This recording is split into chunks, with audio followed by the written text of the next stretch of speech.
কলকারখানায় উৎপাদন সক্ষমতা বাড়াতে গ্যাসের সমস্যা সমাধানে সরকার কাজ করছে বলে জানিয়েছেন বাণিজ্যমন্ত্রী খন্দকার আব্দুল মুক্তাদির।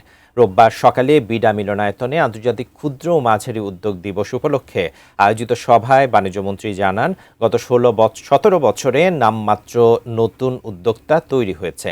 গ্যাসের অপ্রতুলতার কারণে উৎপাদন সক্ষমতা কাজে লাগানো যায়নি, ফলে তৈরি হয়েছে আয় বৈষম্য।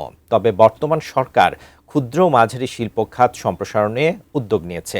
এ লক্ষ্যে বেসিক শিল্প নগরীর পাশাপাশি নতুন শিল্প পার্ক তৈরি করা হবে বলে জানান বাণিজ্যমন্ত্রী।